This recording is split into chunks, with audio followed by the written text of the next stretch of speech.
नहीं राहुल बनते देश के प्रधानमंत्री। बीजेपी नेता के दावे ने उड़ाए मोदी शाह के होश। मोदी के नाम पर चुनाव में बीजेपी को मिली हार। सहयोगी दलों ने बीजेपी की बचाई लाज, नहीं तो केंद्र में बनती इंडिया की सरकार। मोदी है तो मुमकिन है, ये नारा अब बेकार हो गया है। मोदी के नाम पर जनता वोट नहीं देती है।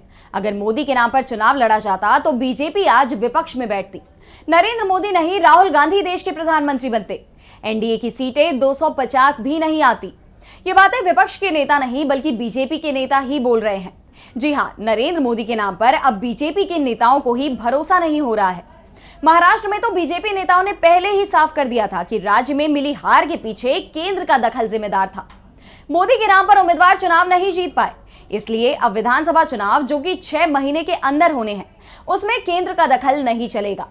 राज्य के नेता चुनाव की रणनीति बनाएंगे, यानी मोदी पर अब महाराष्ट्र के नेताओं को भरोसा नहीं है। तो दूसरी तरफ बिहार बीजेपी के नेता और पूर्व केंद्रीय मंत्री डॉक्टर संजय पासवान ने चौंकाने वाला दावा किया है। डॉक्टर पासवान ने पार्टी को उसकी हैसियत बता दी है। उन्होंने कहा कि लोकसभा चुनाव में बिहार में बीजेपी को मिली 12 सीटों के पीछे नीतीश कुमार की लोकप्रियता का हाथ है। अगर नीतीश कुमार ने साथ नहीं दिया होता तो बिहार में बीजेपी का खाता तक नहीं खुलता, पार्टी शून्य पर सिमट जाती। पूर्व केंद्रीय मंत्री ने कहा कि मुझे कहने में कोई गुरेज नहीं है कि अगर नीतीश जी साथ नहीं होते तो बीजेपी 0 पर आउट हो जाती। ये कहने में थोड़ा अटपटा लगता है, लेकिन सच्चाई है। इन दिनों बिहार में ताकत का ध्रुवीकरण हुआ है। राज्य में एक ताकत तेजस्वी के साथ हो गई तो दूसरी ताकत समूह के नेता नीतीश कुमार बन गए हैं। इसमें कोई शक नहीं है, जातियों का जुटान हो रहा है। संजय पासवान ने साफ कह दिया है कि बिहार में ध्रुवीकरण है और इसमें मोदी कहीं भी नहीं है। एक तरफ नीतीश है और दूसरी तरफ तेजस्वी, और ये दोनों साथ हो जाते तो बीजेपी को बिहार में कुछ भी नहीं मिलना था। उन्होंने आगे कहा कि महाराष्ट्र और गुजरात सामाजिक क्षेत्र का इलाका है, लेकिन बिहार, यूपी और बंगाल राजनीतिक क्षेत्र का इलाका है। बिहार जैसे राज्य में राजनीतिक हस्तक्षेप किए बिना सामाजिक बदलाव नहीं लाया जा सकता। अगर आप लोग सम्मान, समृद्धि और भागीदारी, हिस्सेदारी जैसी चीजों की बात कर रहे हैं, इसके लिए राजनीतिक रूप से भी जागरूक, सजग और संगठित होना पड़ेगा। इसके लिए गहन चिंतन करना पड़ेगा। साफ है, बिहार में अगर जनता का समर्थन हासिल करना है तो मांस मंगलसूत्र से काम नहीं चलेगा।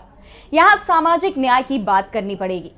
दरअसल संजय पासवान ने जो बात कही है वो बातें दबी जुबान बीजेपी के दूसरे नेता भी बोल रहे हैं। लेकिन इस बार भी नरेंद्र मोदी ने किसी तरह से सरकार बना ली है, इसलिए खुलकर बोलने की हिम्मत ज्यादा लोग नहीं कर पा रहे हैं। लेकिन संजय पासवान ने जरूर साफ कर दिया है कि मोदी मैजिक नाम का कुछ भी नहीं।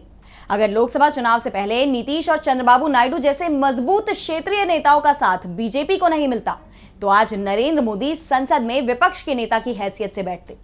शायद उन्हें नेता प्रतिपक्ष की भी जिम्मेदारी नहीं मिलती, क्योंकि बीजेपी में जिस नेता के नाम पर पार्टी को चुनाव में हार मिलती है उसे नेता प्रतिपक्ष की भूमिका नहीं दी जाती। 2004 में जब वाजपेयी के नेतृत्व में बीजेपी को हार मिली तो लालकृष्ण आडवाणी को बीजेपी ने नेता प्रतिपक्ष बनाया था। 2009 में जब आडवाणी के नेतृत्व में बीजेपी हारी तो सुषमा स्वराज को नेता प्रतिपक्ष बनाया गया। जाहिर सी बात है, अगर नीतीश और नायडू अंतिम समय में एनडीए में शामिल नहीं हुए होते तो एनडीए की सीटें 240 से ज्यादा नहीं होती और फिर बीजेपी विपक्ष में होती और नेता प्रतिपक्ष के लिए वो कोई नया नाम तलाश कर रही होती। लोकसभा चुनाव में मध्य प्रदेश और गुजरात को छोड़ दिया जाए तो लगभग हर बड़े राज्य में बीजेपी को हार का सामना करना पड़ा है। मध्य प्रदेश में भी बीजेपी को जो जीत मिली उसे मोदी की जगह शिवराज सिंह की सफलता बताया जा रहा है, जबकि बाकी के दूसरे बड़े राज्यों में बीजेपी को नुकसान ही हुआ है। यूपी, जहां से खुद नरेंद्र मोदी चुनाव लड़ रहे थे, बीजेपी को 29 सीटों का नुकसान हो गया है। साफ है, ये सरकार मोदी के नाम पर नहीं नीतीश और नायडू के चलते बनी है।